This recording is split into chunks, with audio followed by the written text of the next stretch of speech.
बात में तो दम है, आप गोल पोस्ट क्यों चेंज कर रहे हैं? अच्छा खासा विश्वास प्रस्ताव पर आज चर्चा होनी थी, वोटिंग होना था, क्यों आपने अचानक कहा कि नहीं नहीं पहले मिड लिस्ट पर करिए, हंगामा कर दिया क्यों भाई?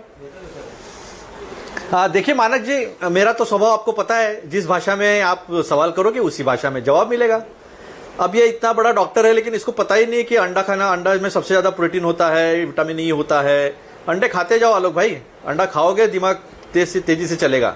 और रही बात दूसरी, इमरजेंसी विषय होते हैं तो हम रेगुलर विषय को हटाकर उस विषय पर बात करते हैं। अगर दुनिया में क्राइसिस नहीं है, हमारे 1 करोड़ लोग मिडिल ईस्ट में नहीं है, हम पर हमारे वाटर्स में, इंडियन ओशन के वाटर्स में उन्होंने ईरानी जहाज को डुबो दिया जो हमारे साथ आया था फ्रेंडली इसमें, तो ये विषय अगर इंपॉर्टेंट नहीं है तो आपको सत्ता में रहने का कोई अधिकार नहीं है। अंडा खाया ही नहीं आपने, अंडा खाया नहीं तो दिमाग तेज नहीं हुआ, और दिमाग तेज नहीं हुआ तो फिर क्या बचकानी हरकतें पार्लियामेंट में रोज ही चलती है। ना आपको किसान के बिल पे चर्चा करनी है, भाग जाते हैं। पेगासस में आपने लोग उपस्थित थे, जिसके शशि थरूर जी अध्यक्ष है जो पार्लियामेंट्री कमेटी के, वहां पर आपने बातें करने नहीं दी, सबको ऑफिसर्स को भगा दिया, सबको अटेंडेंस में एब्सेंट दिखाकर मीटिंग ही हुई नहीं ये दिखाया। सबको पता है पेगासस कहां से लाया, आप सब लाते हो लेकिन चर्चा करने की हिम्मत नहीं होती। आपको पता है जब 1 रुपया बढ़ता है ना तो 22,000 से 25,000 करोड़ का नुकसान होता है। 1 रुपया डॉलर जब गिरता है एक डॉलर के सामने, और आज 30 रुपया अगर गिरा है तो समझ लो 4.5 लाख से 5 लाख करोड़ का एनुअल नुकसान होगा,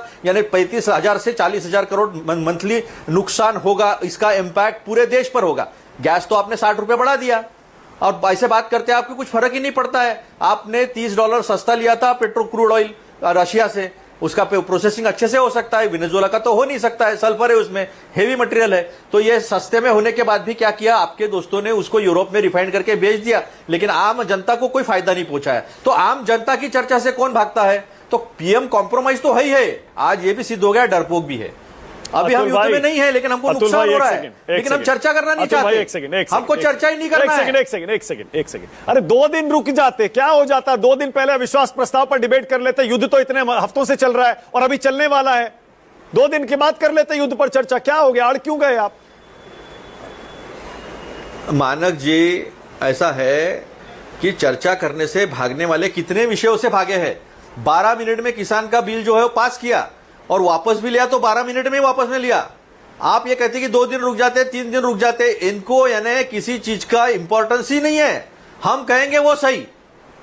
मुझे याद है अरुण जेटली जी ने कहा था कि संसद में हंगामा करना और सत्ता पक्ष को जो है अपनी चर्चा करने के लिए मजबूर करना, ये एक संसदीय आयुध है, एक शस्त्र है, उसका इस्तेमाल करना चाहिए। जैसे 2014 हो गया, सारे नियम ही बदल गए, लोकतंत्र के सारे नियम संसद के बदल गए और सारे नियम जो है वो देश के प्रधानमंत्री के हिसाब से होंगे। और भाई एक सेकंड, ओम प्रकाश तो होगा ना। एक सेकंड, मैंने मान लिया, सुनिए ना, मैं बताता हूं ना चर्चा क्या करने बताता हूं।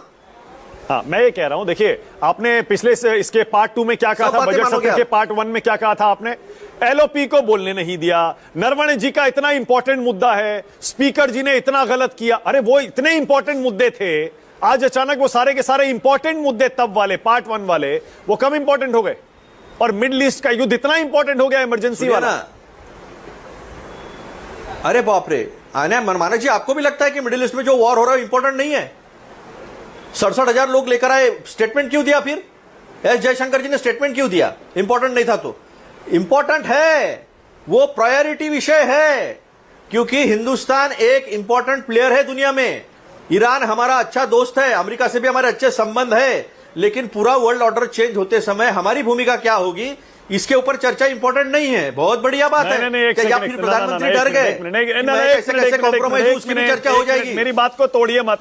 मैंने ये कहा आप ही के शब्दों में, बजट सत्र पार्ट 1 में सबसे इंपॉर्टेंट मुद्दा क्या था? एलओपी को बोलने नहीं दिया, स्पीकर ने देखिए कितना गलत किया, इंडो यूएस ट्रीटी में हमने देश को बेच दिया, पीएम कॉम्प्रोमाइज्ड है, यही सारे जनरल नरवणे, यही सारे मुद्दे थे ना।